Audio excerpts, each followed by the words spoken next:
everyone. Thank you and welcome to another episode of Hour of Healing, where each week we talk about thought-provoking and life-changing topics that are engineered to help you find healing no matter what you are going through or what you are facing. Today we have another big topic to discuss. But before I tell you about the topic, let me reintroduce to you our guest. We have with us our sister Rachel Dami Odoinwu, who is a mother, a businesswoman, and most importantly, a woman of God. She is the co-founder and the CEO of Purpose Connect, which is a platform that is engineered to helping immigrant students find work or connect with various companies here in the United States. She is also a public speaker. In her own way, has been impacting a lot of the various communities around here in the Missouri area and also around the United States. Dear listeners, thank you so much for being back with us this week as we launch into the part 2 of our conversation, which I thought was life-changing and thought-provoking last week. You know, Dami started by laying the foundation for this topic, discovering your purpose, by talking about her life story, her own journey into discovering her purpose.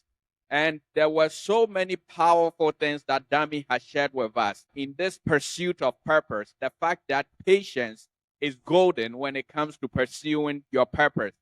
The fact that you know what God wants you to do, to our Christian listener or viewer out there, doesn't mean you just take that word and run with it. There are ways that you need to go. There is a path that needs to be charted for you. You know, one of the things that I was thinking about when Dami had mentioned that was the fact that so many people in our life or in our world today, Christians, who know what their purpose is, but because they did not take the time to stay with God in fulfilling their purpose, are causing so many people not to be able to walk with God. And I think that has caused so much trouble, caused so much division, not just in the church, but people outside the church in even coming to know or walk with God. But Dami, I want us to pick up from this thought, and then we will be able to go into other aspects of purpose that you had mentioned in part 1. You did talk about pride a little bit, and I would want us to go in there. But before we go there, I want you to share some light, because you ended part 1 talking about the fact that your purpose can put you in a middle class, it can put you in a lower class, and it can put you in an upper class. I want you to share some light on the people, those of us, especially in the church, that when we have discovered our purpose, we start imposing it on others as though they are to conform to us because we know our purpose. Can you share some light on this phenomenon for us? Yes. I mean, honestly, I think that the challenge begins with really that message, that Christian message that says, because you're a child of God, you're always at the top. Mm, You mm, know, I mm. mean, and while there's some truth, essentially what that is saying is that you're always going to win either way with God. You're Yeah. always going to succeed with God. Unfortunately, the perspective is that, come rain, come sun, even if I have to step on people, I'm going to be at the top because this is my purpose. And that's not how God made it.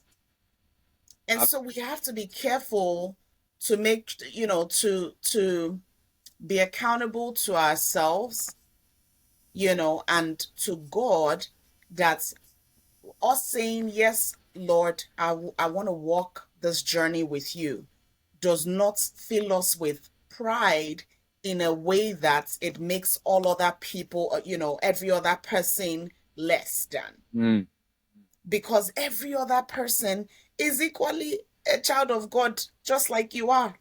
Yeah. Every other person has a purpose, just like you do. Absolutely. They may have not discovered it, they may have discovered it.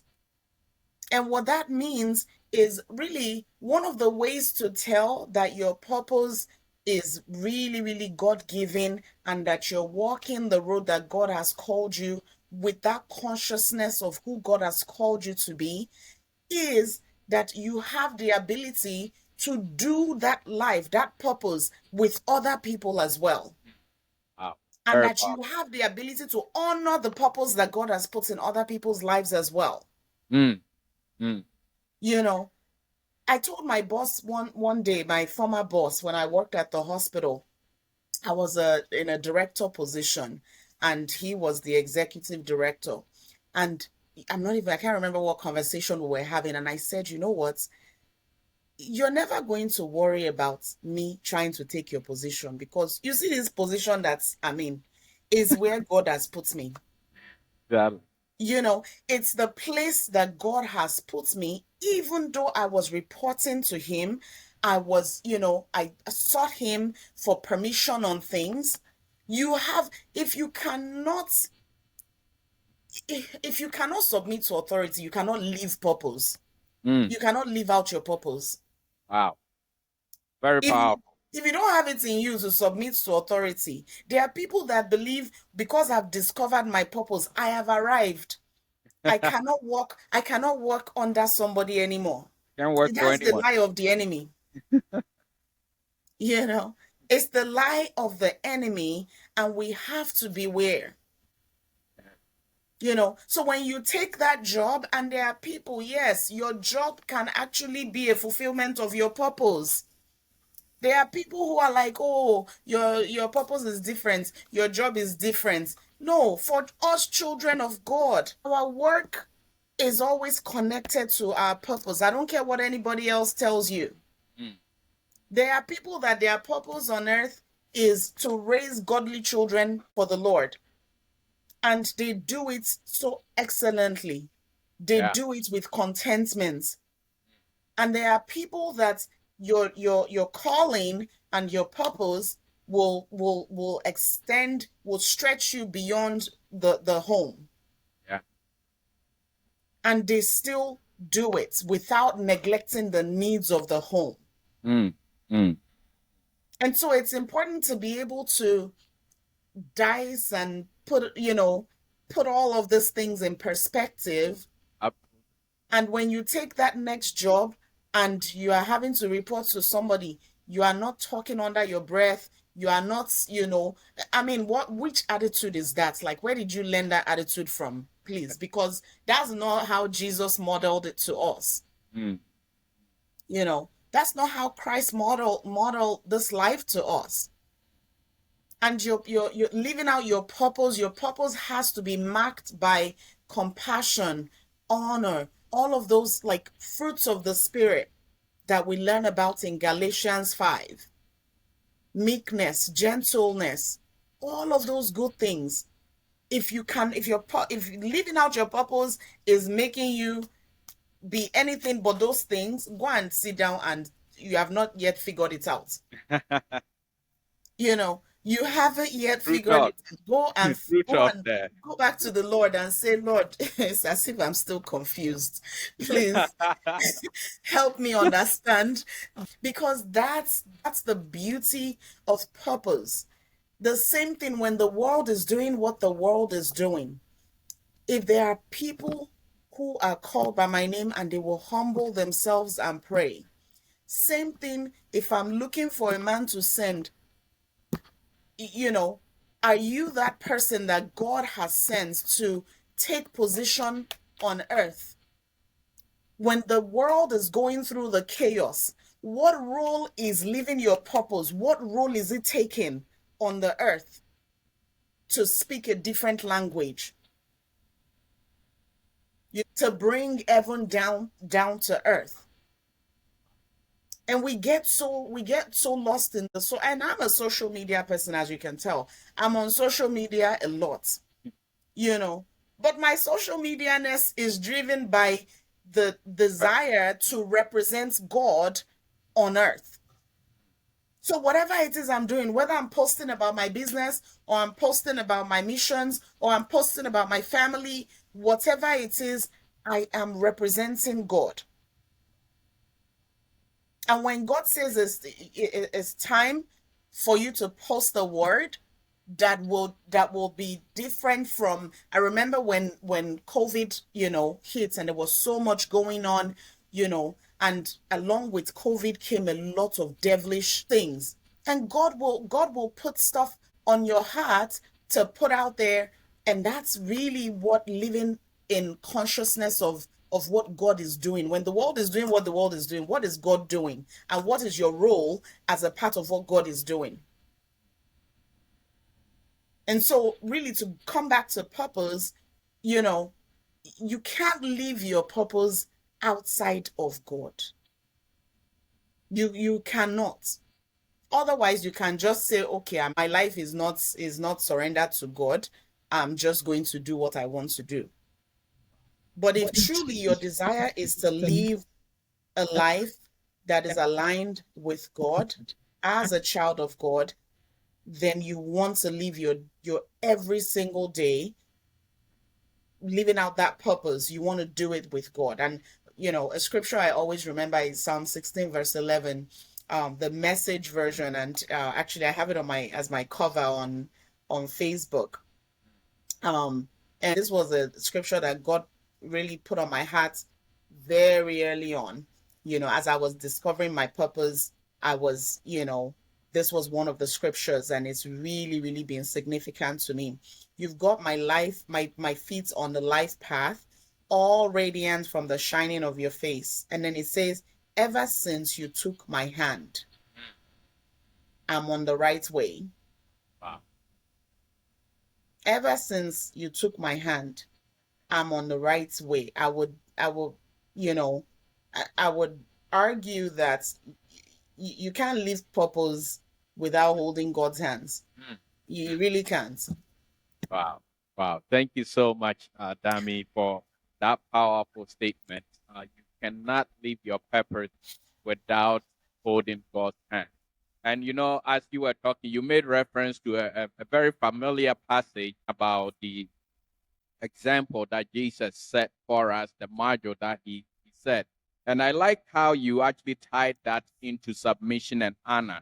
Because in that passage that you had referred to, I believe it's in Chronicles, that if my people who are called by my name, I find that in our day and age, especially in our part of the world, you have Christians who are doing everything they can to heal the land, to pray for an awakening, to pray for everybody else to change.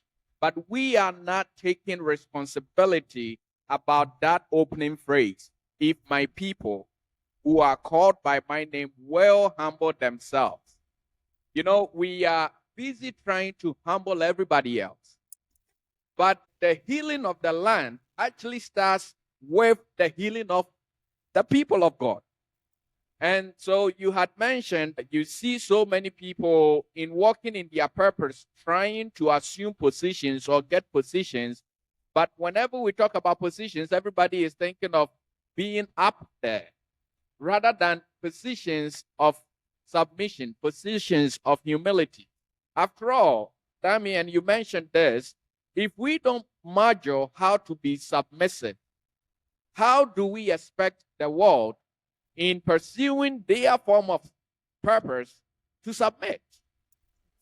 If we who are supposedly holding Christ's hands, and it's very powerful, and I don't puff up people, but what you're saying is bigger than any sermon on this topic that people will go listen to. When talking about purpose, when I had gotten the impression, the direction to start this platform, I was very confused by it because, unlike you, I'm not a very big social media person. I will come to your church or to do the program, speak, do what I need to do, represent God, and come back into my little cave. And so when this impression came, and I was like, no, this is too out there.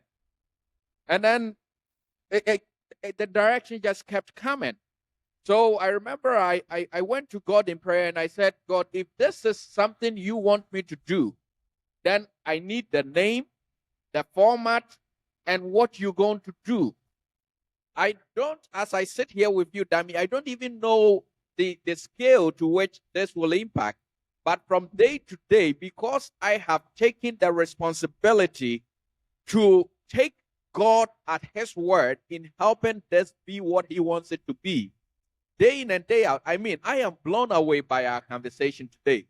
There are days that I am the one being questioned, and I go back to edit the script, and I'm like, my goodness, where did that come from? And that is all part of what a healing is about. What I mentioned this podcast because, Dami, one of the things that God had told me in Lunch and Hour of Healing was that there is so much misrepresentation, and I don't want to say miscommunication, but we have heard so much in the Christian world. We have heard so much, but the way we go about doing them, there is so much error. That was the precise word. He said, there is so much error about me and how I go about things that I need to correct. And what you sharing with us, Dami, is one of such things that so many times we don't take responsibility, we don't submit. So, Dami, you are. This is part of what Hour of Healing is about. That we need to get to the place where maybe we have to go back to God again and say, in your words, I may be a bit confused still.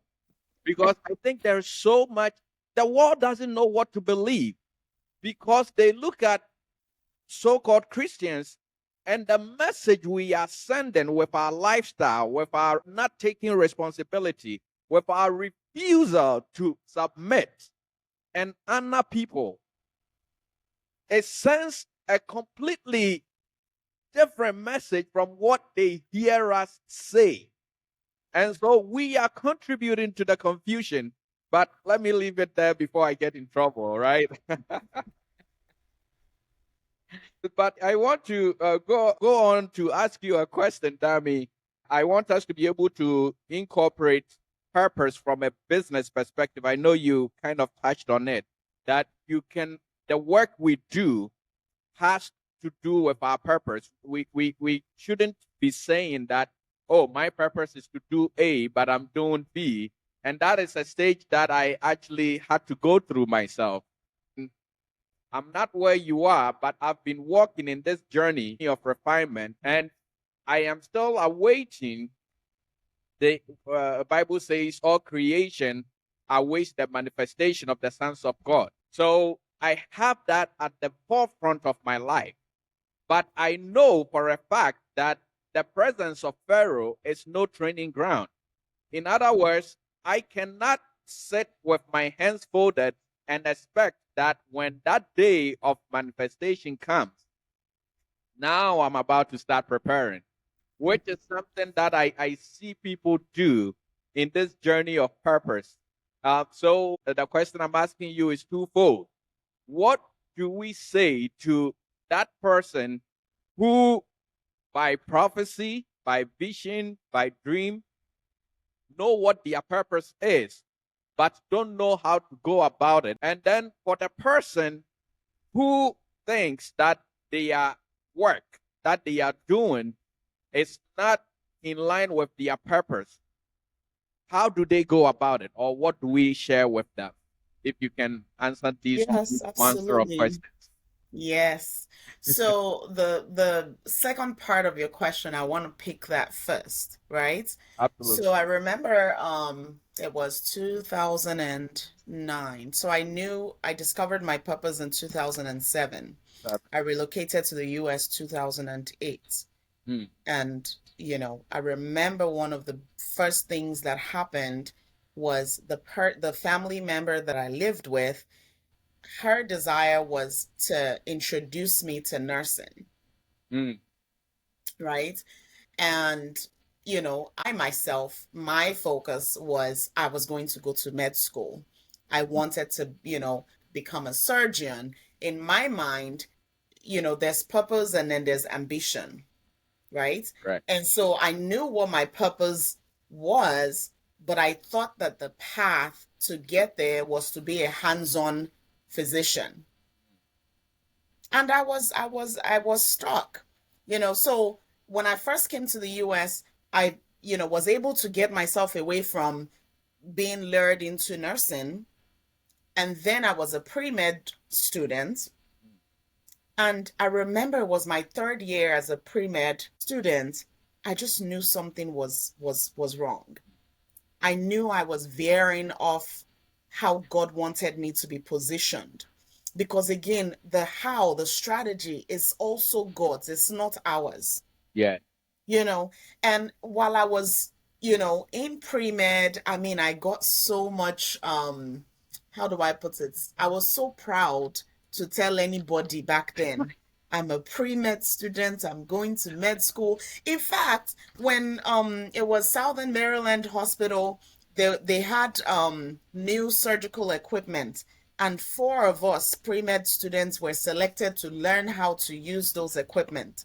It was all over the news, all over the TV. I was working at a call center at the time, and I had a very supportive boss that actually gave raises, for you, like trying to better yourself. Like when you had a plan in life, and we always had to meet with her and give an update on how we're doing on accomplishing the things we said we would do. And she gave us raises based on that. So when I got selected to learn how to use surgical equipment, literally she shut the department down. Everybody was watching me on TV. you Wow. know and I mean, talk about the height of a swollen head. My head was really, really swollen. you know and along with that, that happened, and I'm gonna come back to how I eventually came to the finding a way to get myself back in position. But also in that job, I often felt like, this is not where I ought to be, because as I said, it was a call center. But something that purpose did for me was it helped me identify my position for the time being, and my position that was a part of the process. Process. And when you understand that something is a part of the process, it's a means to an end, it's going to get you where God ultimately wants you to be. And you have to realize that purpose in itself is not a destination, too. It's not a destination. It's a journey that you walk with God. And I remember having to come to that place of contentment in that moment, that I'm working at the call center, and this is the work that God has put in my hands for this time period in order for me to get where I needed to get. And so coming back to me being pre-med and being all ambitious, I remember sitting down, and it was my third year, and I said, I'm in the wrong place. And I couldn't make any move because I didn't know how to move forward. So guys, I was stagnant for 2 years. I was stagnant for 2 years. I was holding back on, I would hold back on registering for classes because I really was in that waiting place of, I don't want to move forward without you.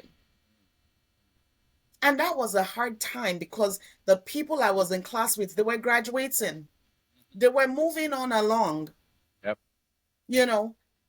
And then that night, finally, we were at a church service, and we were asked to, pair up with people and ask them to pray over us. Again, you have to honor people to be able to, like, they're literally things that God has called you to do that you cannot get to without people in your life. And so I had this lady, and I held her hand and I said, I've been stagnant for 2 years. I know what God's purpose for me is, but I was on the wrong path to getting there. I need a way forward. And that lady prayed over me that night. I also prayed for her need. And literally, the answer, the direction came the following day, you know. And that was what prompted my move from the East Coast to Missouri. I abandoned the whole idea of going to med school. And I remember when I told my parents, I mean, you know how African parents are. Good What do luck. you mean you are not going to med school? You know, and my dad was a lot easier, you know. He said he'll support me no matter what. My mother didn't get it for years, you know, and I had to be okay with being misunderstood, Okay. you know. And I came to Springfield, and then things really literally within a matter of like 6 months. The first thing that happened when I came to Springfield was God had, whenever you were talking about the podcast and your experience with social media, you know, the first instruction God gave me after I came to Springfield was for me to begin doing worship. It was like I called it the worship series. And I would take a worship song and I would find a scripture that was aligned with it. And I would dive deep into that and what it really meant. And the purpose of that was for people to understand worship beyond what we know worship as in church body, people to make it personal, for them to leave out the worship that they're giving to God. And I remember going, God, what's this one? Like, I don't even really sing well like that. Why would you want me to? I mean, and the instruction was very clear. It wasn't to play the worship song. It was you sing the worship song and then you talk about it and you preach about it. I'm like, I'm not a preacher. I am not as, you know, I mean, I sang occasionally, but I'm not a professional singer that wants to be Official putting, singer. singing out there all the time. And I remember one night I had, it was as if God was aggressively coming at me because I had like three different confirmations of my disobedience. And I finally had to sit with it. And I said, Lord, I get it. I get it. I'm going to do it.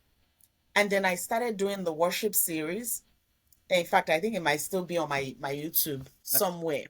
I started doing worship series. And literally, by the end of that year, I heard God tell me I wanted to see how obedient you were going to be to my instruction.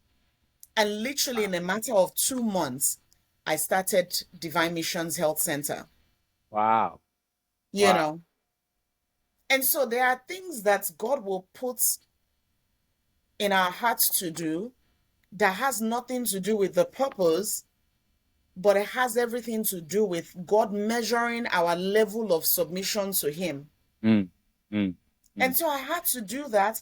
And then the jobs that I've taken, I've had to learn, you know what? This job, this is how it's tied to my purpose. This is how this job is equipping me for my purpose. This is how this job is increasing my skills and everything and my capacity to be able to do this thing that God has mandated me to do in life. And that's how you have to look at your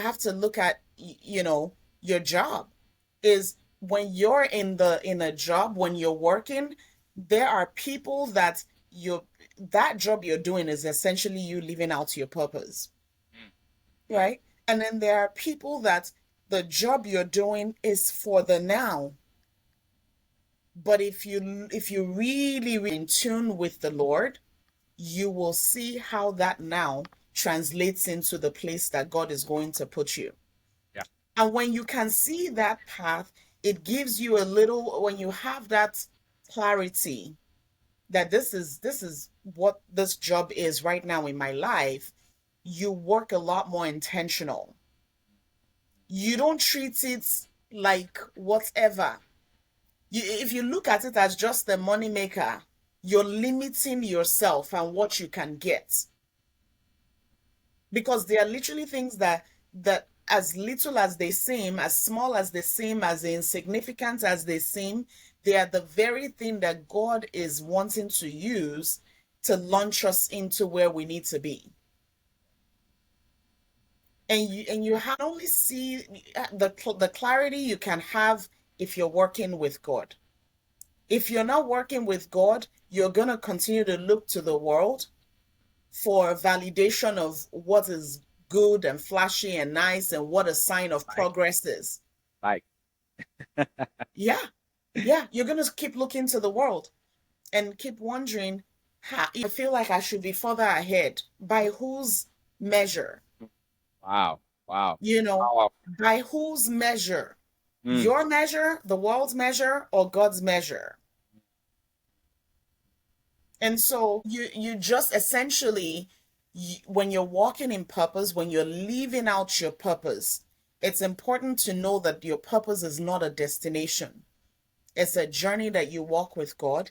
And when you are walking with God, He literally leads you, He takes you through I ended up making the drastic shift. I ended up getting my degree in communications with a heavy emphasis on healthcare and a minor in healthcare management. And that was because God had given me clarity that where He in fact wanted me to be was not on the provider side of things. He correct. wanted me to be on the administrative side of things. Yep. He wanted me to be the one coordinating and helping to open the doors for the providers to step in and do their work. Uh, So imagine me having to drop that ambition at that time. reading all those books. You mean I'm not going to be a doctor anymore? You know? You mean I'm not going to be a doctor anymore? But because I was so clear on where God was really leading me, that thought it didn't take root. Uh, It didn't take root. Thank you so So I much. hope, This is a powerful section. And audience, when we were off air preparing for part two, Dami had made mention of a quote by the late, great, I call him great, Dr. Myles Monroe, who has said that without purpose, abuse is inevitable. And that is clearly what, Dami, you are sharing with us, because uh, your story actually coincides very well with a friend of mine in my teenage years, my early adult years. She is a brilliant young lady, and as a matter of fact, I actually had contact with her not too long ago.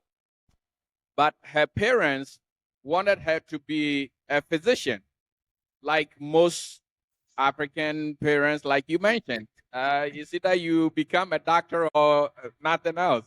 It's funny that those of us who our parents didn't think or didn't pressure us to become doctors are actually the ones who became doctors. But for her, her parents wanted her to become a doctor by any means necessary. I was, I think, 2 years ahead of her in high school. So when I had started college, I started as a biochemistry major. She, on the other hand, when she started uh, college, was a pre-med major. And she goes from a young lady who had a GPA of 4.2. At that time, I knew the highest GPA was 4.0. And she goes to college and in pre-med is averaging C's. And so she sits down with me, we're talking, and I ask her, is this really something you want to do? And she confides in me that she was not comfortable. She was not happy. And I know happiness is not everything. But when she said she was not happy, based on her description, what I really found was that she was not at peace. yeah, And one of the things I want our audience to know, you alluded to it, but one of the things, one of the cardinal points, or one of the cardinal traits that we are walking in the will of God is the peace that He gives us. yep, And so this friend was not at peace. So I said, what do you think you want to do? We talked about it. Dami, what I'm telling you right now, or what I'm sharing with our audience, my friend and I had to come up with a scheme for her to switch her major in college, go into human resources, and for a whole semester not mention this to the family.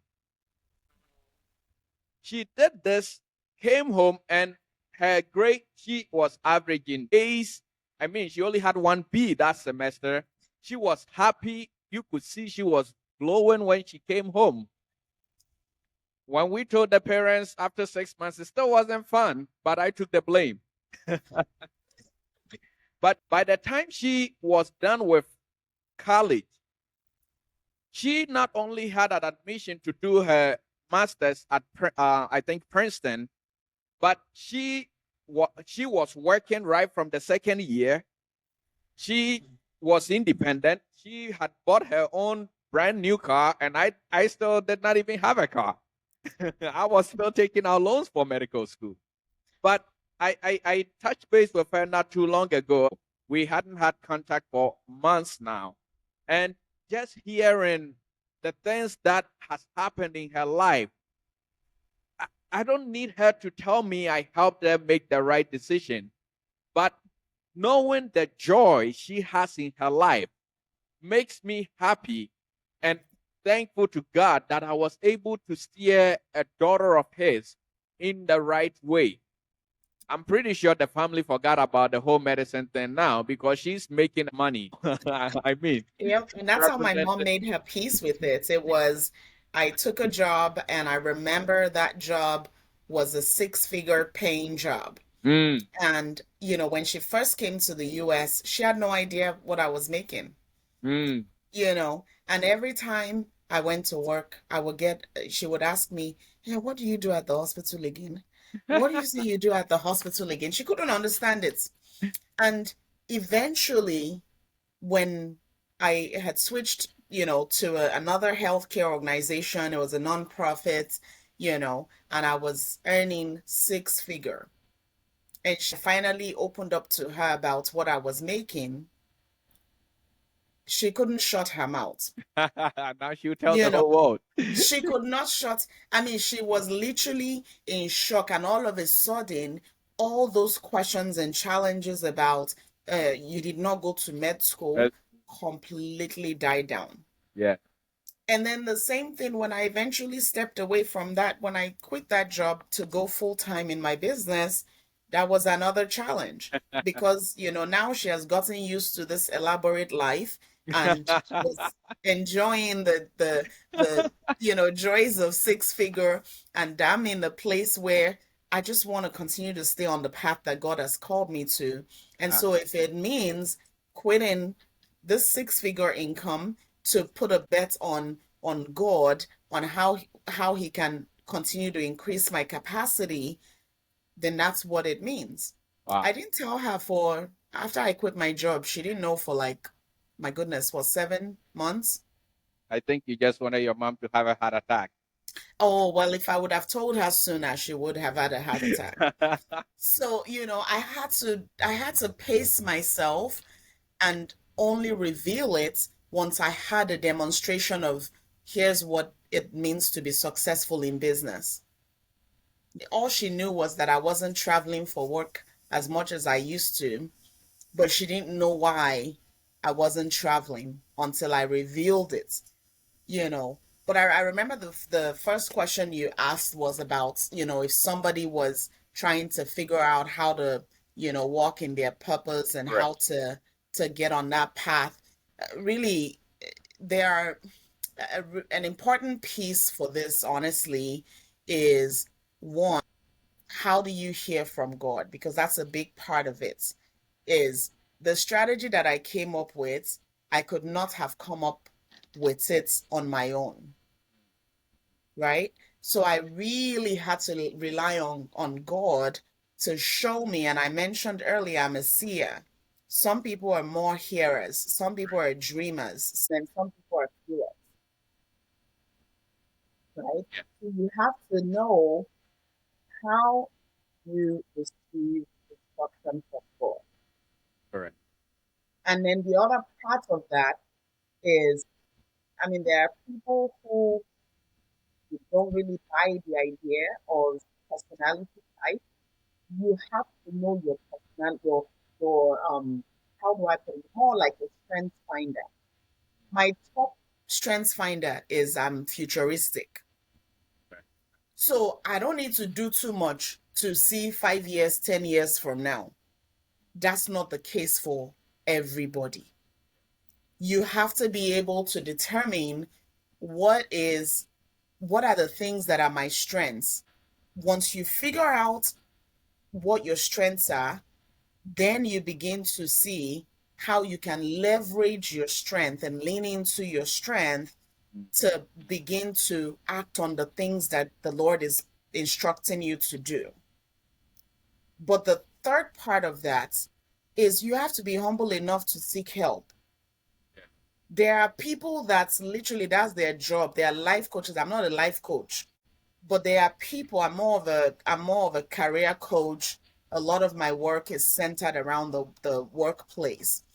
But there are life coaches, Christian life coaches that will help you, you know, sort of figure out what does that picture look like? What does that journey, where's the starting point? And how do I have frequent check-ins with that person in order to make sure that you're actually, doing the things that you're committing to doing? There are people that's their job is to help you get where God has called you to get to, you know. But you have to be able to see that value that they're going to bring. And again, as children of God, you want to make sure it's somebody who has the ability to incorporate Christian principles in the Word of God and prayer and all of those things with you. So those are my three things. If you're wondering how you can get on this path that God has called you to get on, those are the three things. You lean into who you are, spiritually. How do you receive from God? In the as a from the human standpoint, what are your strengths and how can you leverage those things?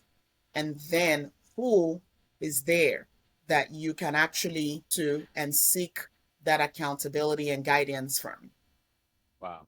Thank you so much, Dami, for spelling those things out for us so clearly. I know we will be wrapping up probably in a few minutes, but I am thankful that you brought about the aspect of help, the aspect of getting help from others, because my wife and I have something that we say often, that all help, all blessings come from God, but they come through men.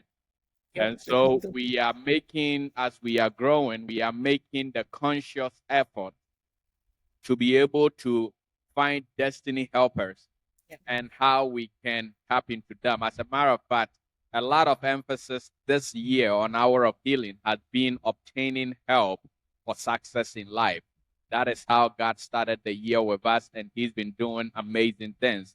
Audience, we are so thankful to Dami. I'm going to turn it back to her to try to summarize what she has shared with us.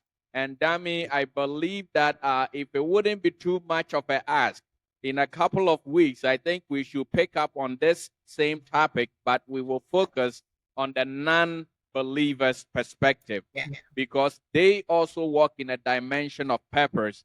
And so we will be able to bring some healing to the non-Christians as well. This is Hour of Healing. We try to heal people on both sides of the spectrum with the hope and prayer and earnest, dying passion that all who do not have a relationship with God will eventually, by obtaining healing, will come to know Him. So I will turn it back to you so that over the next 2-3 minutes, you try to summarize this humongous topic that we have been exploring. There was a question that I even had to ask you, but we will ask next time. And that is, what are some of the fears and the distractions that keep people away from their purpose? But we will leave that for next time. So if you can summarize this for us today, that would be greatly appreciated. Oh, how do I summarize this? I am like I can't even remember half of what I talked about, but I will say that in summary, just know that you can walk through life differently when you're doing it, living out your purpose. When you put two people together and one person is living their purpose and the other is not, the difference is clear. The difference is very clear. I've faced many life challenges. I sort of alluded to my divorce, earlier. And even as life seemed like it was crumbling on the outside, once I knew that I still remember, I said, ever since I held your hand, I'm on the right path. Yeah. My hand was still holding the one that mattered. And it did not matter if other things seemed like they were crumbling.